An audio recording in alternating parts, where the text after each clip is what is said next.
Hello students. तो आज हम लोग डिस्कस करेंगे मोशन ऑफ सेंटर ऑफ मास।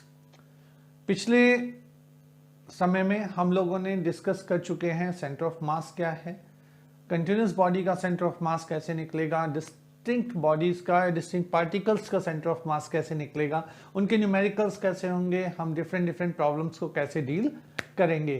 कहीं मैंने लैमिना लिया, कहीं मैंने बॉडीज ली डिफरेंट, कहीं मैंने स्फीयर लिया, उन सब का आपको बताया। आज जो हमारा कॉन्सेप्ट है that is the motion of centre of mass, बहुत सिंपल है और इसको समझने के लिए थोड़ा एक बार फिर से चलते हैं सेंटर ऑफ मास के फॉर्मूले पर, जो आप लोगों को अच्छी तरह पता है। The centre of mass of A many particle system, denote कर रहा हूं मैं COM से, डेट इज हम लोग पढ़ चुके हैं M1R1 plus M2R2 plus MnRn divided by M1 plus M2 plus Mn, यानी total mass of the body. अब कुछ नहीं करना, बड़ा सिंपल है। हम लोग पहले क्या पढ़ चुके हैं कि अगर हमें डिस्टेंस पता है, r स्पेस वेक्टर से, तो हम वेलोसिटी पता लगा सकते हैं डिफरेंशिएट करके। हम एक्सेलरेशन पता लगा सकते हैं अगेन डिफरेंशिएट करके। तो सेम मेथड यहां पे करेंगे ना, we apply the same differentiation method and now differentiating both sides. Now differentiate both sides with respect to t। देखो भाई, साथ के साथ नोट करते चलना क्योंकि फिर टाइम ज्यादा लग जाता है यार। तो जब मैंने इसे डिफरेंशिएट किया तो this comes out to be dr/cm divided by dt। ये क्या हो जाएगा, velocity of centre of mass, that is equals to m dr1 over dt plus m2 dr2 over dt plus dash up to mn drn over dt divided by m1 plus m2 plus dash up to mn। बड़ा simple concept हमने यहाँ ले लिया।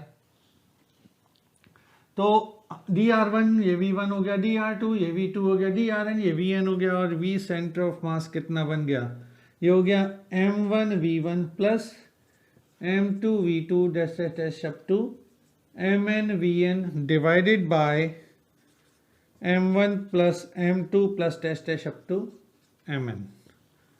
तो ये किसका expression आ गया, velocity का। ये किसका एक्सप्रेशन है, सेंटर ऑफ मास का। सिमिलरली एक बार फिर डिफरेंशिएट करेंगे, अगला एक्सप्रेशन किसका आ जाएगा, एक्सेलरेशन का। नोट करो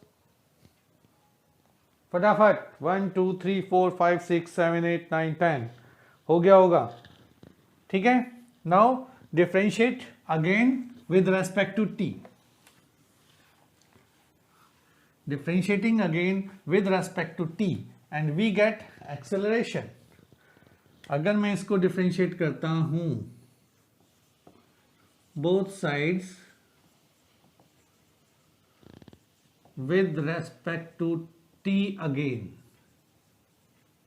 तो क्या होगा बेटा, VCM differentiation of VCM by dt, this is equals to M1 dV1 over dt plus M2 dV2 over dt plus dash up to Mn dVn over dt divided by M1 plus M2 plus dash up to Mn। देखो dv by dt कितना होता है, acceleration. तो इसके बाद formula क्या बन के आएगा हमारा, acceleration of centre of mass,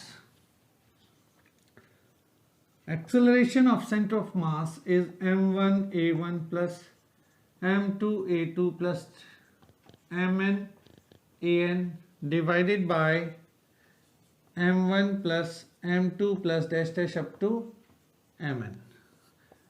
So what is this? This is the acceleration of a body, acceleration of a center of mass of a body.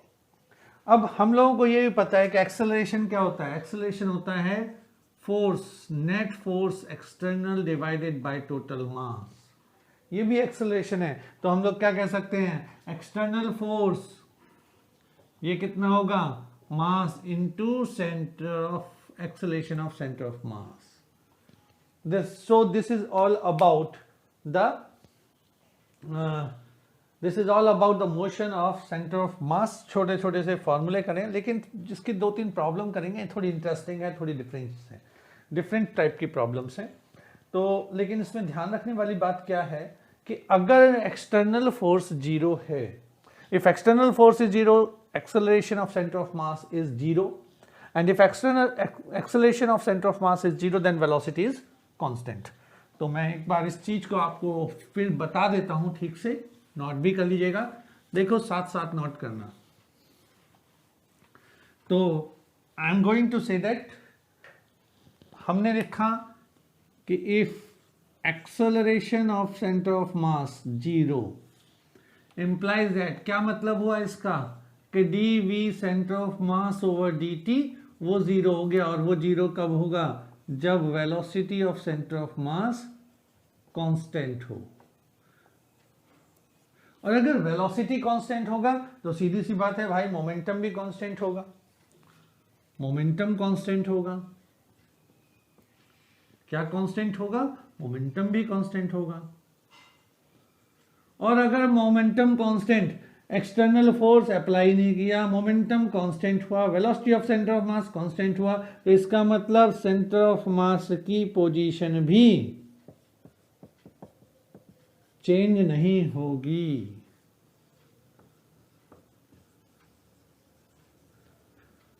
ठीक है जी, कितना सिंपल कॉन्सेप्ट लिया, कितनी सिंपल बातें करी। अब लेते हैं हम छोटा सा प्रॉब्लम, और प्रॉब्लम थोड़ी सी अलग तरीके से करेंगे। बड़ी सिंपल प्रॉब्लम है, लेकिन थोड़ा ध्यान रखने वाली बात है बस।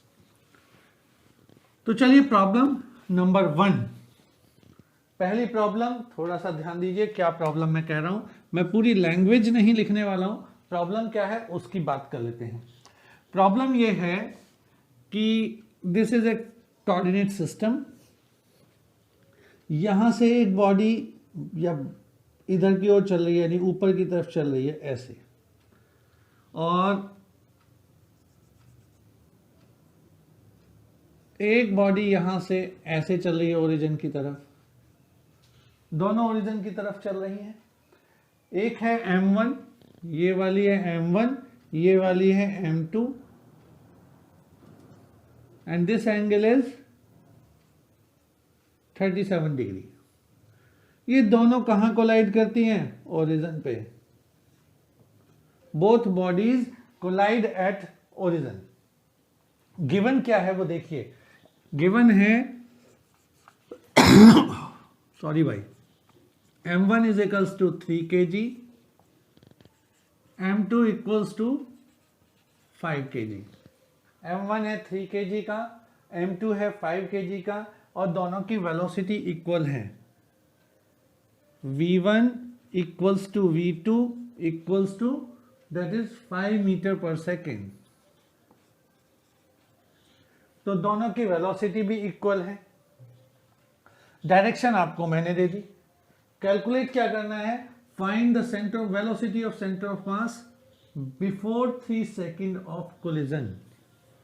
नंबर 1 फाइंड क्या करना है, find velocity of centre of mass before 3 second of collision.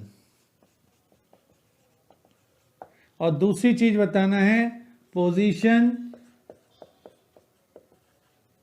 Of centre of mass after 2 second. 2 second के बाद बताइए और पोजीशन, और 3 सेकेंड पहले बताइए वेलोसिटी। अब इस कॉन्सेप्ट के लिए जब हम कह रहे हैं हमें क्या निकालना है, वेलोसिटी, तो वेलोसिटी का फॉर्मूला आपके पास क्या है, बड़ा सिंपल सा फॉर्मूला है, मैं यहां लिखे दे रहा हूं। Velocity of centre of mass, this is m1 v1 plus m2 v2 divided by m1 plus m2। अब जो बात सोचने की है, समझने की है, ध्यान से देखने की है, वो ये है कि वेलोसिटी कैसी क्वांटिटी है। Velocity is a vector quantity, और जब भी हम वेक्टर क्वांटिटी को एक्स एक्सिस या वाई एक्सिस से अलग डायरेक्शन में रखते हैं तो हमें उसके कंपोनेंट रिजॉल्व करने पड़ते हैं। कंपोनेंट रिजॉल्व करेंगे तो यहाँ इसका मतलब क्या है कि हमारे पास जो ये वाला m1 पार्टिकल है जो कि वेलोसिटी v1 से चल रहा है, इसके दो कंपोनेंट हो जाएंगे, एक इधर और एक इधर। ये वाला कंपोनेंट हो जाएगा v1 cos थीटा, ये वाला हो जाएगा v1 sin थीटा।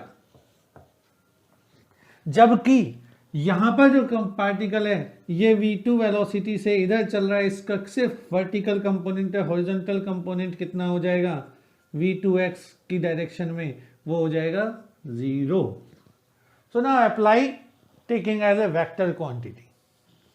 तो फॉर्मूला हमारे पास m1 v1 m2 v2 m1 plus m2, लेकिन क्योंकि ये वेक्टर क्वांटिटी है तो वेक्टर को हमें दोनों एक्सिस पे लेना पड़ेगा। मींस सेंटर ऑफ मास हम लोग कैलकुलेट करेंगे x पर भी और y पर भी। तो पहले लेते हैं सेंटर ऑफ मास VCM किस कोऑर्डिनेट पर, x पर। फॉर्मूला हमारा होगा m1 vx1 plus m2 vx2 divided by m1 plus m2। देखिए m1 m2 आपको पता है, लेकिन vx1 vx2 हमें नहीं पता। तो vx1 के लिए क्या value I, vx1 is v1 cos 37, v1 cos 37, और vx2 कितना आया जो मैंने पहले ही कहा था 0। अब प्रॉब्लम आती है how can we calculate this 37। तो 37 के लिए बड़ा इंटरेस्टिंग सा कॉन्सेप्ट आता है हमारे यहाँ फिजिक्स में। कैसे, मैं इस क्वेश्चन को रेज कर देता हूँ, उम्मीद करता हूँ आप लोगों ने इसे नोट कर लिया होगा। वैसे अक्सर करते नहीं है जब तक कहूँ ना, कोई बात नहीं, पॉज करके कर लेना भाई सभी लोग।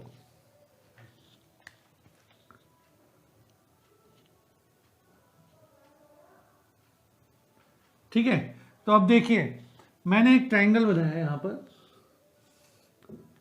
This is a triangle and the angle is 37 this one. तो क्या करते हैं हम, ये कर लिखता हूं 3 4 ये 5। तो क्या होगा, cos 37 की वैल्यू हो जाएगी बेस अपॉन हाइपोटेन्यूज यानी 4/5, sin 37 की वैल्यू हो जाएगी 3/5। तो यहां पर आपके पास v1 यानी ये भी आ गया। सॉल्व करते हैं, चलिए कैसे करते हैं। तो m1 velocity of centre of mass x axis पर ये वाला आएगा m1 यानी 5, m1 की वैल्यू थी, नहीं m1 की वैल्यू थी 3, इंटू v1 की वैल्यू है 5 इंटू 4/5, लेकिन ये किस डायरेक्शन में है, इधर। तो क्या होगा minus,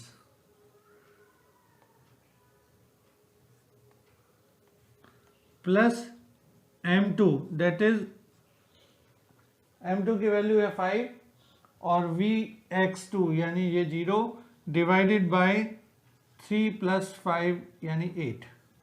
now this comes out to be -12/8, कितना आएगा -1.5 मीटर पर सेकेंड। क्योंकि ये एक्स एक्सिस पर है तो हम इसे एक यूनिट वेक्टर की टर्म्स में लिख सकते हैं i j k n से 1। नेक्स्ट लेते हैं जो कि होगा mvy।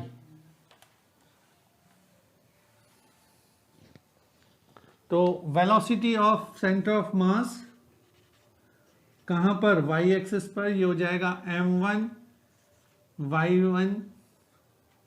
y1 नहीं vy1 plus m2 vy2 divided by m1 plus m2। Note करिए 3 इंटू vy1, ये किधर की तरफ जा रहा है, नीचे की तरफ, Vy1 की वैल्यू, तो Vy1 कितना हो जाएगा -5 sin 37, -5 sin 37 प्लस ये कितना होगा 5 इंटू 5 डिवाइडेड बाई 5 प्लस 3 8, ये हो जाएगा 3/5, that means -9 plus 25 divided by 8. Now this comes out to be 16 and 16/8 is equals to 2 metre per second. तो दो बच्चों जो वेलोसिटी ऑफ सेंटर ऑफ मास आया उसे हम कैसे लिखेंगे, वेक्टर की टर्म्स में लिखेंगे और उसका आंसर होगा, answer is -1.5 I plus 2j. Velocity of center of mass, this is -1.5 I plus 2j metre per second. ये आपका आंसर आ जाता है. नेक्स्ट हम लोगों ने इसी क्वेश्चन में पूछा है कि what is the position of centre of mass after 2 second of collision.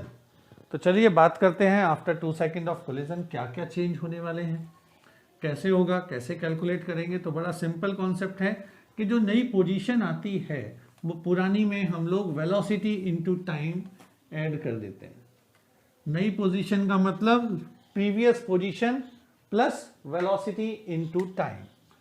तो आप लोगों ने पढ़ा हुआ है, पहले ही हम लोग पढ़ चुके हैं, R2 that is equals to R1 plus velocity of center of mass into time. अब R2 आपको कैलकुलेट करना है. R1 कितना है, R1 तो ओरिजिन पे था, 0 हो गया. वेलोसिटी ऑफ सेंटर ऑफ मास कितना हो गया, -1.5 I plus 2j into 2.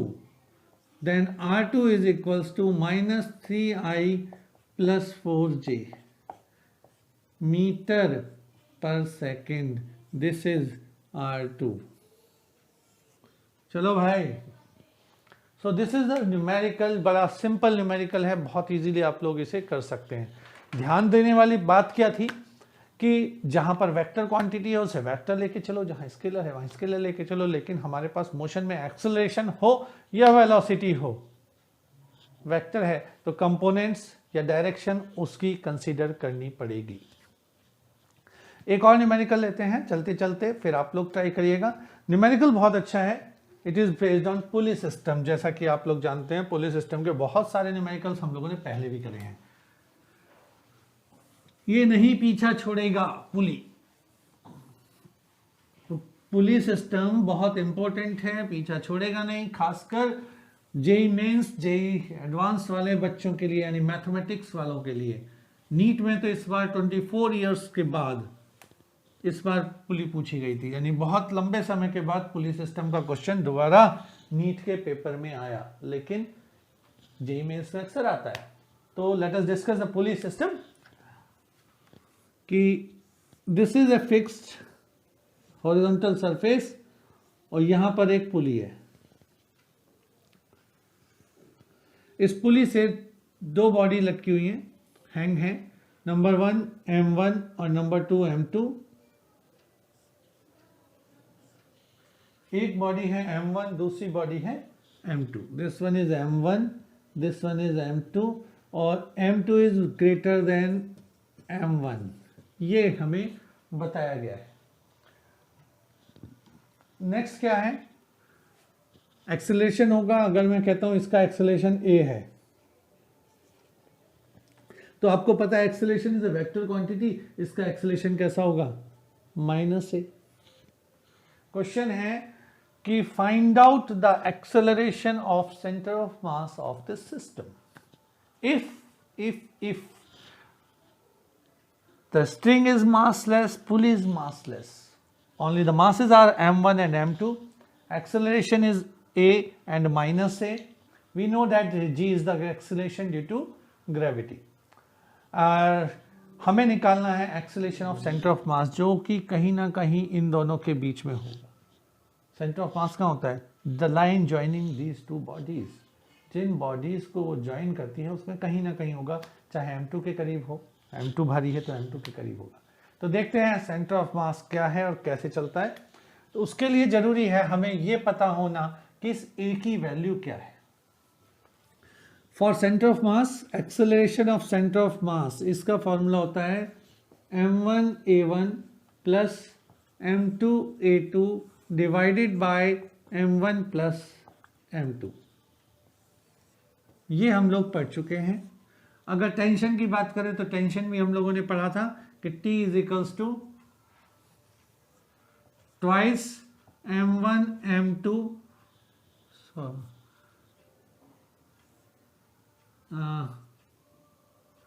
Into G upon m1 plus m2। और एक्सेलरेशन हमने पढ़ा था इसी के लिए कि A is equals to m2 minus m1 upon m1 plus m2 into G। तो कुल मिलाकर ये 3 रिलेशंस हैं जो हम लोग ऑलरेडी पढ़ चुके हैं। ये हम लोगों ने पुली सिस्टम में पढ़े थे, टेंशन और एक्सेलरेशन का फॉर्मूला, और ये हमारा एक्सेलरेशन ऑफ सेंटर ऑफ मास का फॉर्मूला है जो हमें अब यहाँ पर अप्लाई करना है। तो लेट अस अप्लाई। हम लोगों ने क्या देखा है कि एक्सेलरेशन a1 कितना है माइनस a, एक्सेलरेशन a2 कितना है a, क्योंकि m2 के साथ को रेस्पेक्ट में लेके चल रहे हैं हम। तो बड़ा सिंपल कॉन्सेप्ट आ गया, रख दीजिए वैल्यू उठा के इन दोनों को यहाँ पर। तो acceleration of centre of mass this is equals to minus m1a1 plus m2a2। a1 और a2 की वैल्यू a ही है तो मैंने a2 हटा दिया, और m1 प्लस m2। ये क्या हो जाएगा, this comes out to be m2 minus m1 upon m1 plus m2 into a। अब अगर acceleration of centre of mass निकालना है a की टर्म्स में तो आ गया, अगर मुझे निकालना है g की टर्म्स में तो a की जगह ये वाला फॉर्मूला प्लेस कर दीजिए। तो acceleration of centre of mass this is comes out to be m2 minus m1 upon m1 plus m2 square into g। This is the answer. तो बड़ा सिंपल कॉन्सेप्ट है motion of centre of mass. ध्यान में रखने हैं आपको वही दोनों तीनों फॉर्मूले जो हम लोग ऑलरेडी पढ़ चुके हैं, सिर्फ माइंड सेट करना है वेक्टर क्वांटिटीज और उसके कंपोनेंट्स को ध्यान में रखते हुए। तो all the best, problem solve कीजिए, नहीं आती तो मुझे व्हाट्सअप कीजिए, मेरे पास कॉल कीजिए, हमेशा हाजिर हूँ आपकी प्रॉब्लम सॉल्व करने के लिए। Good luck, all the best.